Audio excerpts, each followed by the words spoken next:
Yuk. Apa kabar, Mas? Baik, sehat. Sehat? Dan saya cari kemana-mana. Oh ya, tadi saya lagi ini janjian.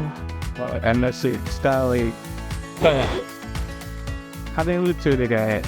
Ya, biasa bahasa komunikasi sekarang ini banyak pakai emoticon, tapi itu justru menarik buat saya. Iya. Yang kocak-kocak gitu ya. Ya, kocak-kocak, blasi-blasi, multi emosional. Tadi saya baru baca buku tentang India, tentang Taj Mahal. Jadi jangan-jangan emoticon itu malah bisa jadi bahasa global. Ya mesti nanya lagi nih watata. Iya.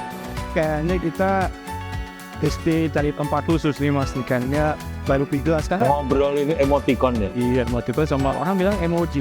Emoji, Itu katanya emosi jiwa. emosi jiwa. Memang menarik. Mau ngobrol? Oh iya, kenapa bos? Sambil makan kromboloni, Pasti biar lebih manis kemburuan itu. merindukan manisnya kromboloni. Ini kos kita aja kromboloni & Co. Hari ini ko-nya emoticon. Amat siap mas. Oke.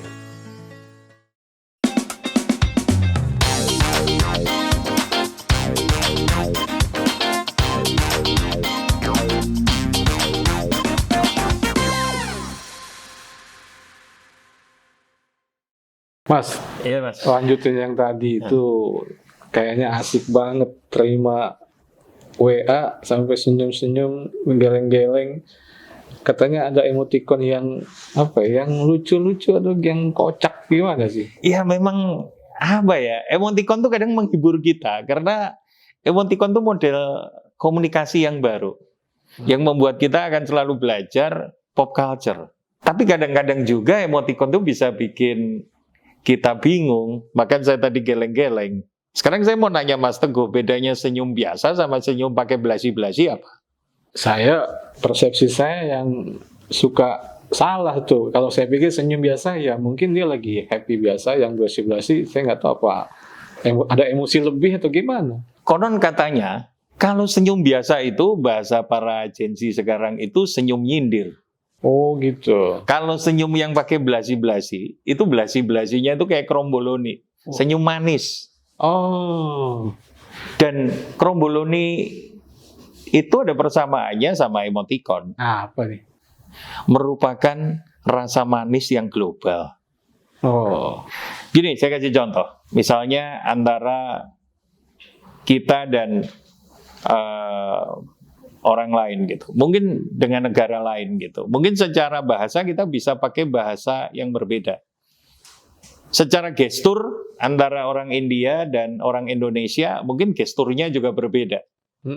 Tapi secara emoticon itu merupakan bahasa yang berkembang, kekinian dan dipahami secara global.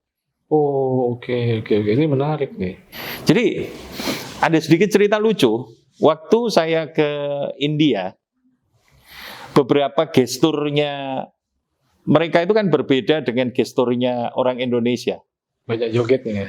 Nah, kadang-kadang suka misinterpretasi antara geleng, ngangguk, menggerakkan tangan, gesturnya mereka dan gesturnya kita beda. Akhirnya saya pakai emoticon. Kalau oke, sip. Kalau saya gembira, pakai emoticon yang senyum pakai blasi-blasi. Kemudian kalau saya berterima kasih pakai bahasa yang kita pakai begini. Itu emoticon yang dipakai, bahasa yang dipakai di seluruh seluruh dunia, bahasa global, tren global. Emoticon atau emoji itu sekarang jadi bahasa universal. Jadi bahasa universal yang diterima. Meskipun bahasa itu tidak selengkap bahasa verbal. Betul. Tapi memang kadang-kadang orang memang sengaja memilih bahasa yang tersamar. Karena?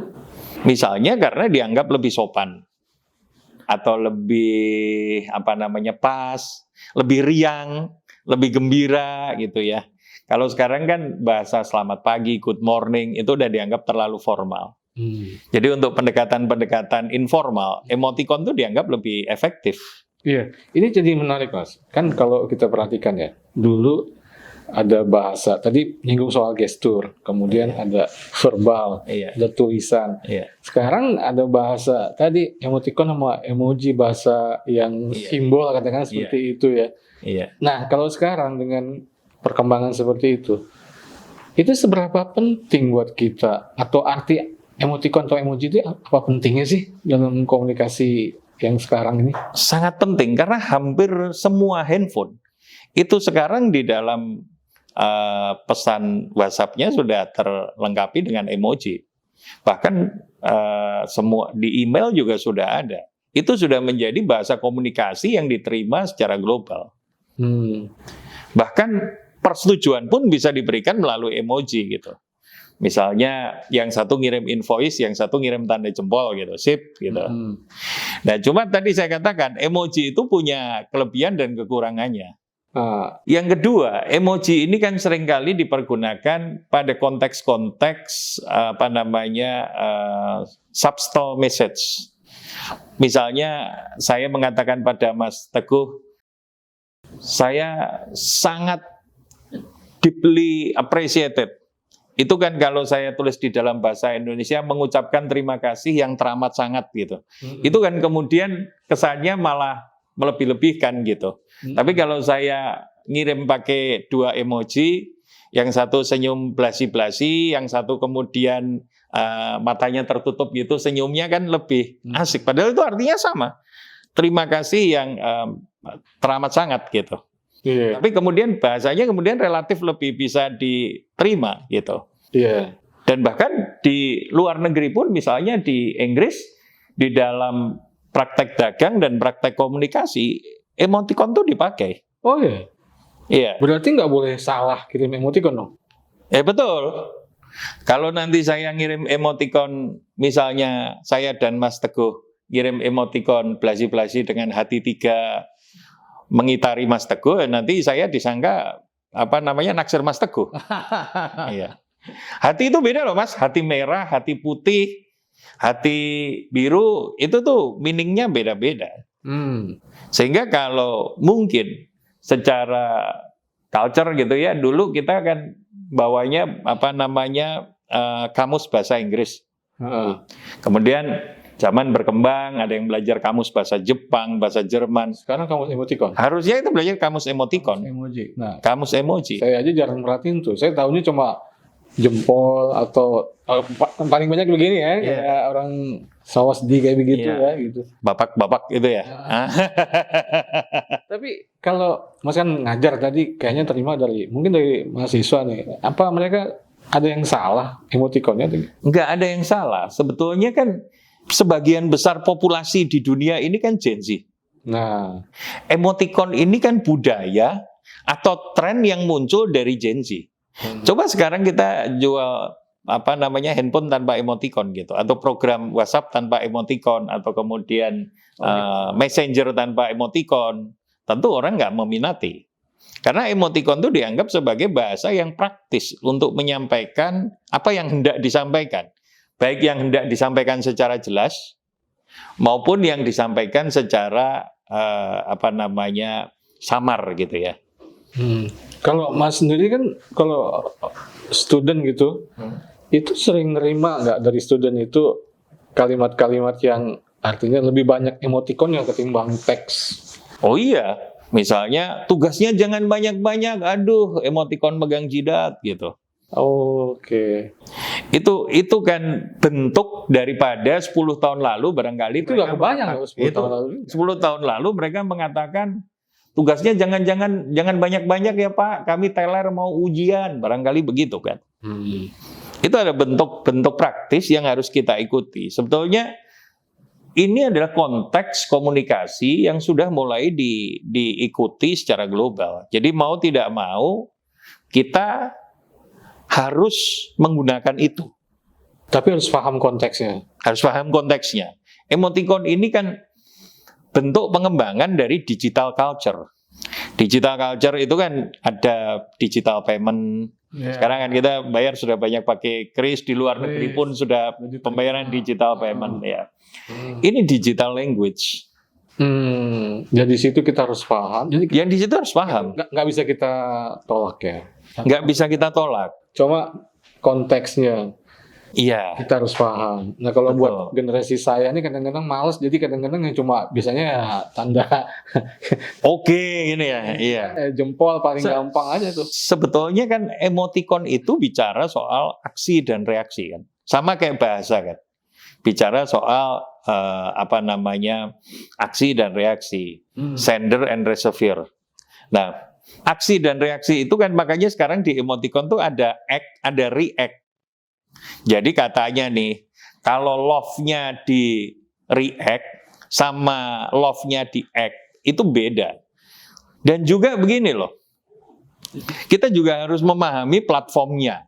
Karena kan secara pop culture, pola komunikasi itu kan sekarang pakai platform. Misalnya Instagram untuk komunikasi yang semi formal, LinkedIn untuk komunikasi yang formal. Nah pertanyaannya, apakah hati itu digambarkan pasti jatuh cinta? Ya belum tentu, tergantung siapa yang menerima kan.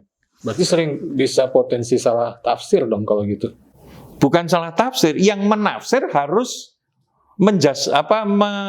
menyesuaikan. Nah, tapi gini Mas, kalau saya nih yang tadi ya Hmm. nggak ngerti kamus emoticon maksudnya kirim seperti ini. Iya. Karena dalam pikiran saya ini message-nya adalah X. Yang menerima dia lebih canggih, mereka tahu bahwa ini adalah Y. Apa nggak potensi kemungkinan salah komunikasi tuh? Bisa, tapi mau tidak mau, kita lama-lama akan menjadi terbiasa dan belajar karena ini budaya culture yang sudah ada dan akan ada. Misalnya begini, berarti kalau lambang hati itu dilambangkan orang yang jatuh cinta, setiap hari itu Mas Teguh dicintai begitu banyak orang di Instagram. Itu satu. Karena like di Instagram kan hati. Oh ya kalau di Instagram. Iya. Kalau percakapan lewat Oke, WA. percakapan lewat WA. Percakapan lewat WA itu terus kemudian ada yang react dikasih hati gitu. Itu suka ya. Nah, suka itu suka sama pesannya, suka sama yang ngirim pesan, atau suka dikirimi pesan. Nah, bisa macam-macam dong. Betul. Makanya kan the beauty of emoticon, apalagi the beauty of sweet emoticon, itu adalah terletak pada sisi multitafsirnya. Jadi orang bisa menggunakan dalam berbagai konteks. Meskipun kadang-kadang menjadi salah tafsir. Nah, tapi kalau tadi katakan misalnya dalam dunia hukum yang begitu rigid ya, kaku. Itu barangkali nggak banyak penggunaan emoticonnya ya. Paling Banyak. Cuma jempol-jempol aja. Jadi di Kanada itu sudah pernah ada kasus gara-gara emoticon. Gimana? Kasusnya adalah yang satu ngirim invoice, Oke. dikirim melalui WhatsApp. Oke. Kemudian yang menerima balas pakai jempol, mereact Iya. pakai jempol. Kemudian invoice itu nggak dibayar. Singkat cerita invoice itu nggak dibayar, Oke. digugat ke pengadilan. Kemudian yang satu bilang, loh maksud saya jempol ini hanya menerima dokumennya saja. Bukan setuju atas isinya. Bukan setuju atas isi invoice. Isi invoice-nya saya nggak setuju nilainya segitu. Saya sering begini kalau nerima lampiran, saya kasih jempol tapi belum tentu saya baca sih. Maksudnya seperti itu. Oke, saya terima nih. Iya. Lampiran doc misalnya gitu. Iya, jadi kelebihan emoticon ini ada kelebihan dan kekurangannya, termasuk sweet emoticon ini. Kelebihannya adalah bisa membuat orang berbunga-bunga secara lebih sopan. Kekurangannya membuat orang GR.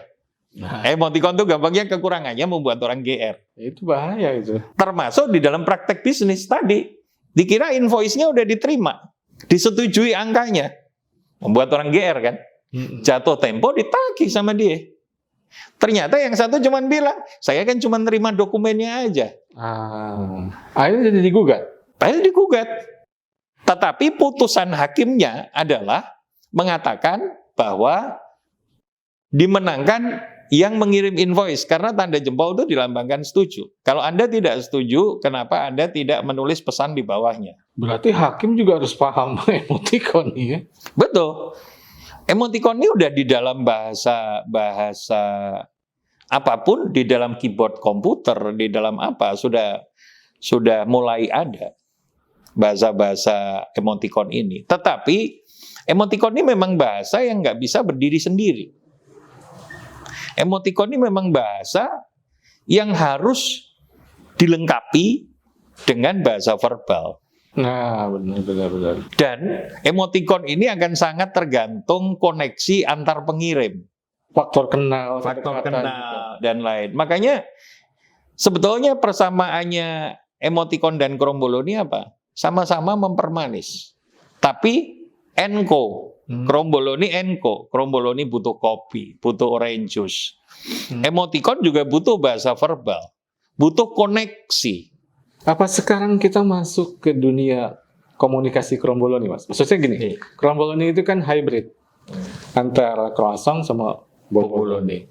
Nah sekarang tuh hybrid kan, teks. Iya. Kemudian kita juga ditambah tadi kan ada teks tulisan, kemudian sekarang juga ditambah dengan emoji dan emoticon. Jadi kurang lebih kayak masuk ke situ ya komunikasi Krombolo ya. Kalau kelebihan bisa jadi terlalu manis atau kurang manis katakan kayak gitu, malah jadi nggak enak gitu. Betul. Kalau justru ada kalanya menjadi tidak efektif ketika menyampaikan melalui bahasa formal, bahasa verbal murni. Ada kalanya menggunakan emoticon itu menjadi lebih efektif. Misalnya kalau kita lihat sekarang iklan-iklan atau promosi yang diblast melalui WA, mereka banyak menggunakan emoticon. Misalnya payday sale gitu.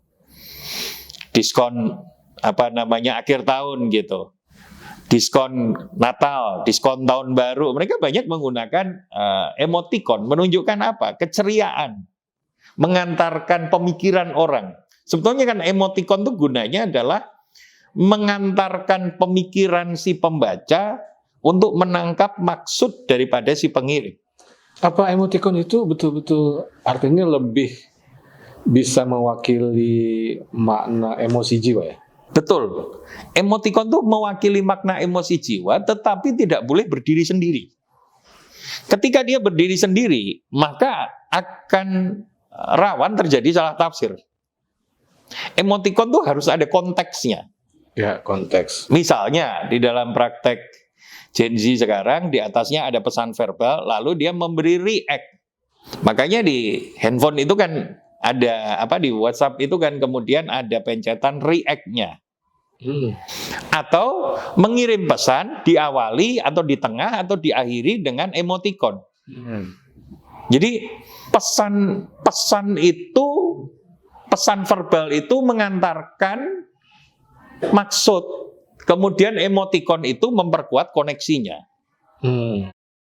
Gitu. Nah, tapi seringkali ya, nih saya pernah baca keluhan seorang dosen. Jadi mahasiswanya itu teksnya aja penuh dengan singkatan. YG, macam-macam, berarti sampai bingung sendiri gitu loh.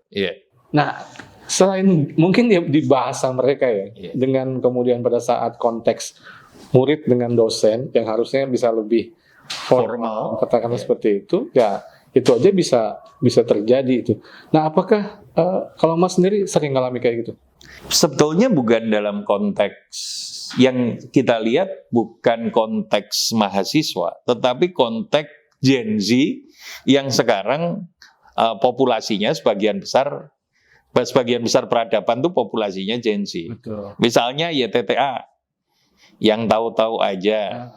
Kalau zaman dulu jangan disebar-sebarin ya. Itu kan panjang sekali. Mereka mau ringkas saja ya. Iya. Atau kalau enggak Sans. Santai aja. Oh, Sans.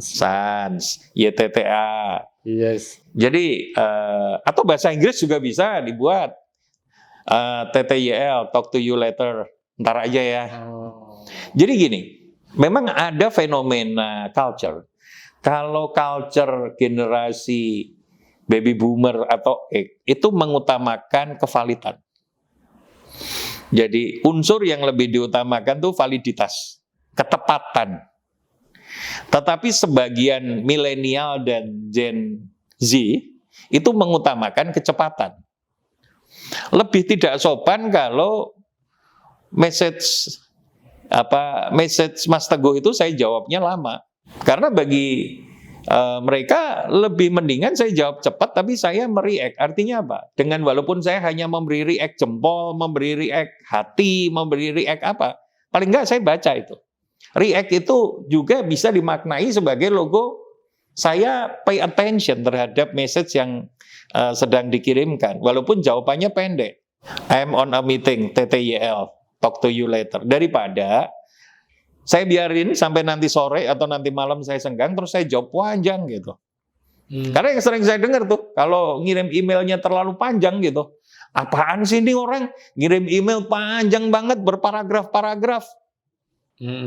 Padahal poinnya pendek juga. Iya, jadi ada beda persepsi. Sebagian generasi menganggap ketepatan tuh lebih penting. Daripada saya jawab sekarang, saya nggak konsentrasi, malah keliru, mendingan nanti sore aja pas saya senggang, saya jawab lebih panjang lebar. Iya. Tetapi bagi sebagian generasi, ya paling nggak respon lah, gitu. Karena saya lahir di generasi hibrid ya, jadi di early millennial. Jadi saya bisa mencoba memahami dua-duanya. Memahami komunikasi yang mengutamakan ketepatan dan memahami komunikasi yang mengusahakan kecepatan. Karena apa? Tanpa disadari, tadi ya, digitalisasi. Orang tuh terbiasa untuk tidak sabar. Contoh, kalau generasinya Mas TSP mau makan kromboloni, Mas TSP kan harus cari sopir ojek. Sopir ojeknya siapa yang mau nganter? Ada nggak ojeknya di pangkalan? Toko kromboloninya masih buka nggak? Kromboloni yang manis masih ada nggak? Dan lain sebagainya. Tapi sekarang dengan tren digital tinggal buka aja. Pesan. Sopir Gojeknya yang nganter siapa? Kromboloninya yang ada di toko apa? Ada. Itu contoh kecepatan-kecepatan yang memang generasi saat ini didrive oleh sesuatu yang relatif lebih cepat, termasuk emoticon. Untuk menyampaikan ekspresi suka, daripada saya suka nih, ini lebih baik cukup dengan kata tanda lope merah gitu ya. Betul. Jadi, I love you, itu pun beda maknanya Mas Teguh. Pakai hati yang warnanya merah, pakai hati yang warnanya merah dibungkus perban putih, itu tandanya hati yang terluka. Gak tahu kan? Waduh, saya kayak gitu-gitu, gak paham itu. Atau pakai hati yang warnanya putih. Karena harus hati-hati, hati yang warnanya putih ini universal. Misalnya begini, kalau disampaikan untuk memberi semangat kepada teman, itu boleh pakai hati yang warnanya putih. Tapi kalau misalnya dengan setengah patah hati mengatakan I still love you gitu habis diputusin pacarnya, nah itu pakai hati warna merah dibebat pakai yang ada perban warna putih. Lagi luka. Oke. Kalau I love you banget gitu, lagi excited, itu hati yang di tempat matanya. Dua mata ini jadi hati semua. Kalau I'm quite happy, saya lumayan bahagia sih, lumayan suka. Itu yang hatinya 3 muter-muter. Ini kayaknya Mas Rio ini karena sering dengan Gen Z ya ngajarnya, jadi terpapar betul ya. Terpapar paham sweet emoticon. Iya. Tapi nyinggung soal kromboloni, saya jadi pengen ini nih kromboloni dan agak haus Mas. Iya. Minum dulu Mas. Siap. Aduh. Konya jadi hari ini apa? Air putih, kopi, jeruk. Tadi kopi masih pada tutup kios-kios. Nggak sempet. Ya. Kromboloni ini tapi ini beda nih Mas nih. Boleh nih. Kan isinya strawberry biar sweet. Betul ya, sweet emoticon juga. Sweet emoticon juga. Ayo kita makan Mas. Dikit-dikit. Nggak semanis yang kemarin ya. Karena beda-beda kan. Tapi kita akan selalu merindukan manisnya kromboloni ini. Sama kayak kita selalu merindukan manisnya emoticon. Maka judul podcastnya kan episode ini Sweet Emoticon. Kenapa? Orang kan selalu mengharapkan komunikasi yang manis, yang baik. Komunikasi yang manis, yang baik itu kan membuat koneksi yang lebih baik, lebih manis. Kalau Kromboloni ini ada nggak sih emojinya di kayak belum ada ya? Ada. Kromboloni emoticon itu selalu berkembang dari masa ke masa. Jadi emoticon itu adalah budaya pop yang berkembang dari masa ke masa. Gitu. Jadi kalau dulu barangkali di generasi zaman dulu itu kan jadi Kromboloni itu adalah bahasa, kalau bahasa dewanya itu bahasa semiotika. Semiotik. Kalau dulu itu kan katanya orang ngomong I love you itu kan I terus hati you gitu kan. Sekarang cukup dengan bunga 3. Nah, masa sih? Oh iya, karena katanya kalau lagi pendekatan bunganya 1. Kalau udah jadian bunganya 3. I love you. Atau jumlahnya 8. Melambangkan setiap hurufnya. Itu kan pemikiran-pemikiran semiotik yang berkembang pada anak-anak zaman sekarang kan. I 1, love 4, you 3. Jadi 8 tangkai bunga mawar. Gitu. Atau misalnya gitu ya. Kita bikin tulisan I love you so much Kromboloni gitu ya. I love you so much Kromboloni itu kalau di jumlah hurufnya dikasih bunga mawar. Makanya sekarang anak-anak sekarang kan seneng bucket yang gede-gede tuh. Yang gede bisa dipeluk gitu. Itu ada maknanya. Sama kayak emoticon. Jadi semuanya itu pasti punya meaning.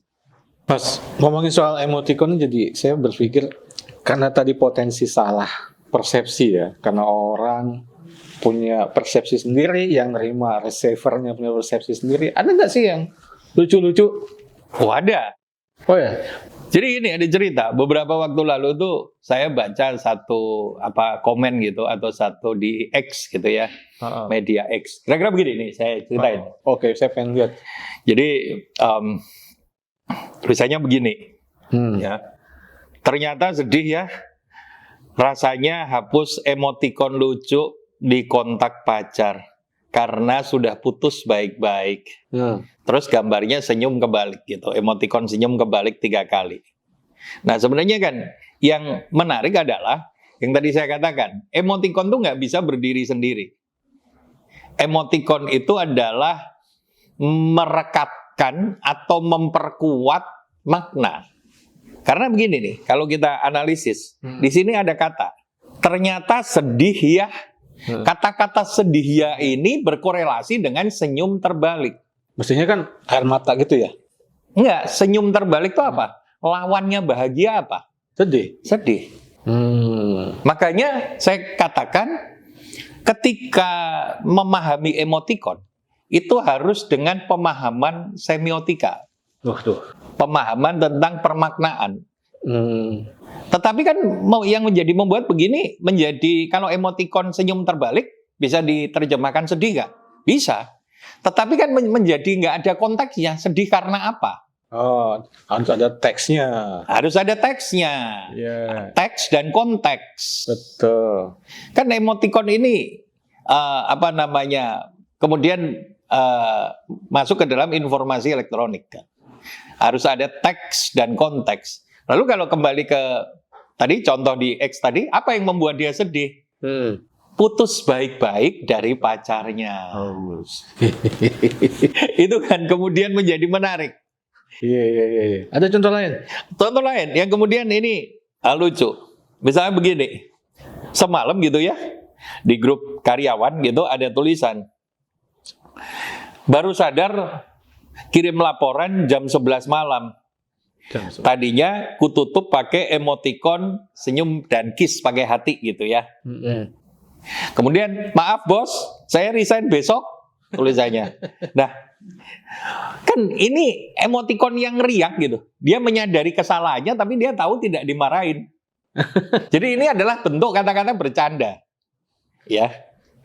Jadi kemudian emoticon tuh harus ada teks dan konteksnya.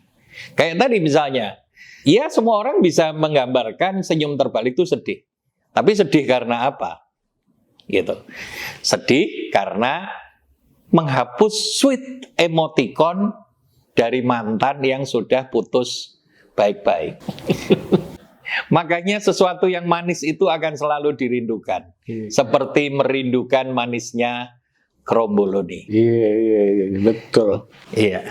Dan kayaknya memang ini jadi kalau saya tangkap dari pertama memang emoticon itu udah bahasa universal.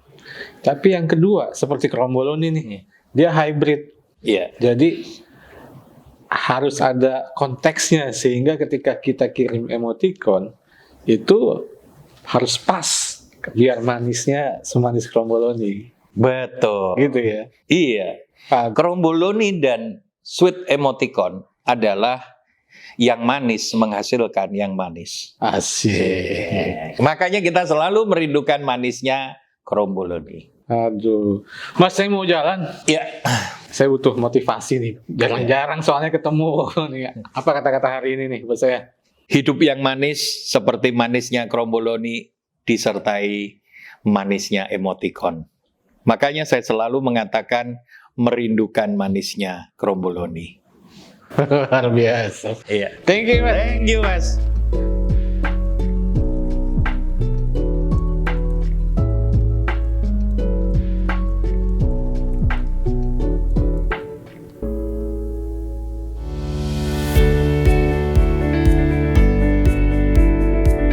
Selama 40 tahun, majalah SWA menjadi saksi perjalanan bisnis di Indonesia. SWA hadir menyaksikan lahirnya para pengusaha baru, perjuangan para pemimpin perusahaan, hingga perjalanan para profesional terbaik. Setiap kisah sukses yang SWA sajikan adalah refleksi dan inspirasi untuk pertumbuhan bisnis yang lebih kokoh, inovatif, dan berkelanjutan. Majalah SWA terbit perdana pada 10 April tahun 1985, yang merupakan hasil kerjasama antara Yayasan Sembada Swakarya dengan PT Gravity Pers. Majalah SWA awalnya bernama SWA Sembada, bertujuan mendukung kemandirian nasional dengan mendukung tumbuhnya perusahaan-perusahaan di dalam negeri. Pada tahun 1995, SWA mendirikan Spot, anak usaha yang menyediakan jasa layanan komunikasi corporate. Layanan yang disediakan antara lain membantu penerbitan corporate in-house journal, anniversary books, corporate brochure, annual reports, dan corporate peripherals. Pada tahun 2000, Spot merambah bisnis pelatihan Inggria dan penerbitan buku, yang merupakan cikal bakal dari SWA Publishing.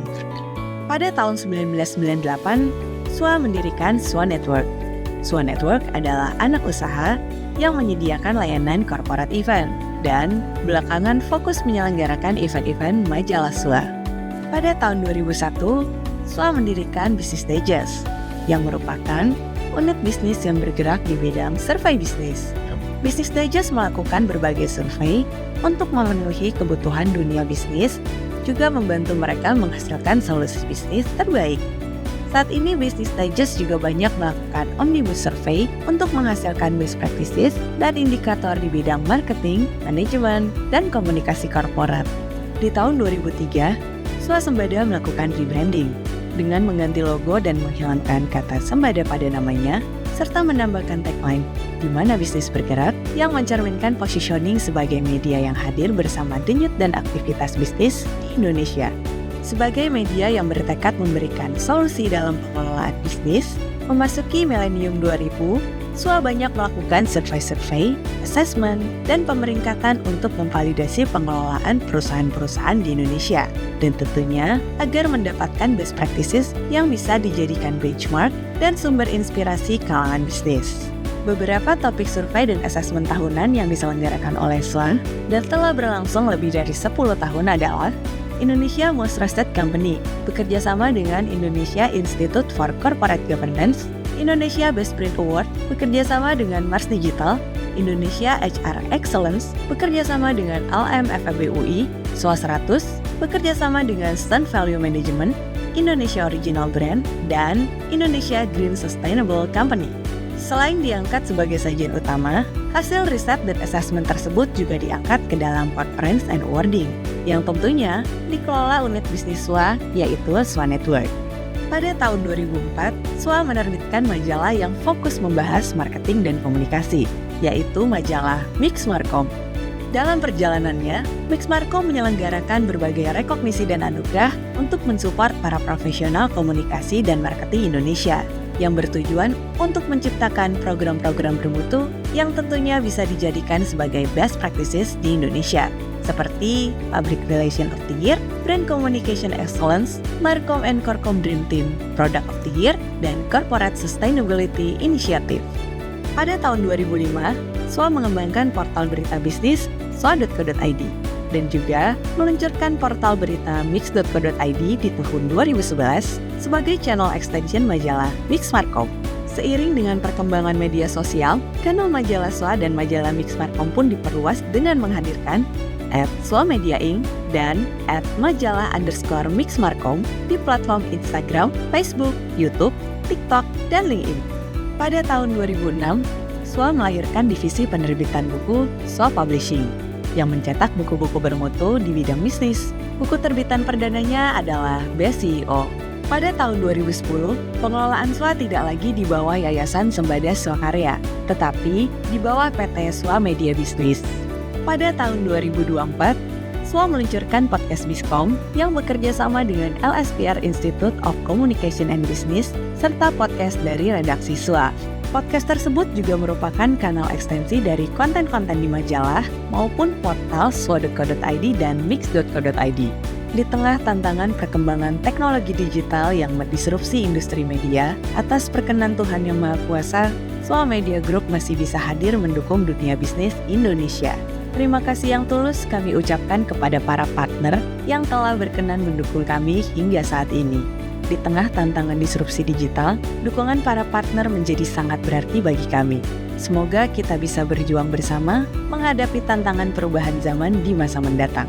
Kami yakin kebersamaan dan semangat kolaborasi adalah kunci untuk menciptakan jejak perubahan yang lebih besar dan bermakna. Dengan tangan yang saling menggenggam, kita tidak hanya membangun hari ini, tetapi juga menapaki masa depan yang lebih gemilang serta penuh makna bagi dunia usaha dan masyarakat luas.